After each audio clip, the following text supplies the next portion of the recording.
बिस्मिल्लाहिर्रहमानिर्रहीम। मैं हूं नवीद सत्ती और आप देख रहे हैं मेरा डिजिटल प्लेटफॉर्म। सबसे पहले आपसे ये रिक्वेस्ट होगी कि मेरा यूट्यूब चैनल नवीद सत्ती के नाम से टिकटॉक, फेसबुक और ट्विटर अकाउंट को फॉलो कीजिए ताकि हर नई आने वाली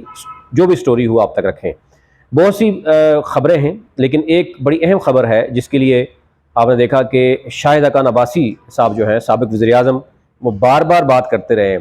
कि वो नून लीग छोड़ रहे हैं, नहीं छोड़ रहे। फाइनली उन्होंने आज के दिन इलेक्शन कमीशन में जाकर, और आप इमरजेंसी चेक कीजिए कि कल सेनेट का इलेक्शन भी है और एक दो दिन के बाद ईद भी है, और आज ही ईद से चंद दिन कबल, 2 दिन कबल ही शाहिद हक़ान अब्बासी को ऐसी क्या मजबूरी हुई कि वो इलेक्शन कमीशन पहुंच गए और अपनी पार्टी की रजिस्ट्रेशन के लिए दस्तावेज़ात जो है वो जमा करवाएगा। और एक दिन कबल कुछ जर्नलिस्ट दावा कर रहे हैं कि उनके साथ गुफ्तगू हुई उनकी एक तहसील में अफ्तार पे, और उन्होंने कहा कि कोई हमारा फ़िलहाल जो है पार्टी नई रजिस्ट्रेशन करने का कोई ख्याल नहीं है। लेकिन अब इसमें 2-3 तरह की राय है कि उनको कहाँ से इशारा मिला, कौन कौन से लोग उनके साथ मौजूद हैं, वो मैं आपके सामने रखता हूँ। एक तो ये है कि साबिक़ वज़ीर शाहिद हक़ान अब्बासी खुद हैं, मिफ्ता इस्माइल और मुस्तफ़ा नवाज़ खोखर, आपको पता है कि एक इन्होंने एक थिंक टैंक भी बनाया था और उसमें उन्होंने कहा था कि हम फ्यूचर में हम इसमें देखेंगे। अच्छा, एक जो नए नाम आ रहे हैं कुछ, वो है चौधरी निसार अली खान, सरदार मेहताब, ज़फ़र इकबाल झगड़ा। यानी ये वो लोग हैं जो हम ख्याल लोग हैं, जो ये समझते हैं शाहिद हक़ान अब्बासी साहब जो निजी महफ़िलों में बात करते हैं, वो ये समझते हैं कि ये वो लोग हैं, साद रफ़ीक समेत, ये वो लोग हैं जो मुस्लिम लीग नून की मौजूदा क़यादत से नाला हैं और वो मुस्लिम लीग नून के अंदर भी जब भी रहे वो करप्शन के ख़िलाफ़ रहे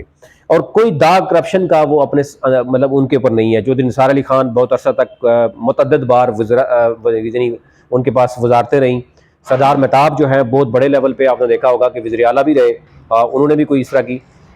वो चीज़ सामने नहीं आई। इस तरह के यानी आपने देखा होगा कि चौधरी निसार अली खान समेत जवेद हाशमी का नाम भी इसमें कर रहा है, गूंज कर रहा है। इसी तरह फैसलाबाद, लाहौर, गुजरांवाले, यानी तमाम जो डिस्ट्रिक्ट से यानी ज़िलों से अगर हम देखें या डिवीज़न से लोग मुस्लिम लीग नून से जो नाला है, खुसूसी तौर पर ये जो पार्टी है, अब ये बताया जा रहा है कि ये जा रही है जनाब मरियम नवाज़ को सरप्राइज़ देने के लिए, क्योंकि शाहिद हक़ान अब्बासी का जो आपको पता है अहम लड़ाई थी वो मरियम नवाज़ के साथ थी। शाहिद हक़ान अब्बासी से जो अहम ओहदा मुस्लिम लीग नून से लेकर वो मरियम नवाज़ के पास गया था। तो यानी इमरजेंसी में शाहिद हक़ान अब्बासी का फ़ौरन मैदान में आना, फ़ौरन जो है आपने देखा मोहसिन नकवी का और मरियम नवाज़ का आपस में आना, और आज ये खबरें चलना कि मरियम नवाज़ के हाथ पाँव बांध दिए गए और वो पंजाब में भी वो जो चाहती हैं वो नहीं हो पाएगा, जिस पर नवाज शरीफ, शहबाज शरीफ खुद भी, उनको भी समझ नहीं आ रही कि अब नून लीग जो है वो मोहसिन नकवी नून लीग है या क्या है। ये ओवरऑल सूरत थी, मैं आप तक रखनी थी क्योंकि वक्त में नहीं चाह रहा था कि कोई इसमें लंबा करें। लेकिन ये भी साथ साथ बात हो रही है कि शाहिद हक़ान अब्बासी साहब जो सियासी पार्टी बनाने जा रहे हैं, पहले भी इस्टेब्लिशमेंट ने बहुत सी पार्टियां बनाई और टिश्यू पेपर की तरह फेंक दी। उसमें जहांगीर खान तरीन बड़ा नाम, उसमें परवेज़ खटक बड़ा नाम, कि जो इलेक्शन से पहले परवेज़ खटक जो है वो पूरे के पूरे वजारत आला के जो अहम ओहदे थे वो अपनी मर्जी से उठाते बढ़ाते करते थे, तबादले अपनी मर्जी से करते थे। राजा रियाज एक बड़ा अपोजिशन लीडर, ये वो ऐसे लोग थे जो जिनका नामो निशान नहीं रहा। और जिन जिन लोगों ने भी यानी तहरीक इंसाफ को स्पेशली छोड़ा, वो तो उनके साथ तो जो हुआ वो आपके सामने। लेकिन क्या नून लीग को छोड़ने के बाद शाहिद हक़ान अब्बासी, क्योंकि ये बात शाहिद हक़ान अब्बासी निजी महफिलों में कर रहे हैं कि वो लोग थे जो तहरीक इंसाफ को छोड़ के आए, उनका नामो निशान नहीं है। मैं मुस्लिम लीग नून के अंदर से वो लोग साथ मिला रहा हूँ जो जिनके ऊपर जो करप्ट नहीं है, क्योंकि मरियम नवाज़ जो है, ये शहबाज शरीफ जो है, आपस में इनके जो मामलात हैं, शायद उसका ये फ़ायदा उठाना चाह रहे हैं शाहिद हक़ान अब्बासी। अब लेट्स सी, देखते हैं कि शाहिद हक़ान अब्बासी जो अचानक ईद से 2 दिन पहले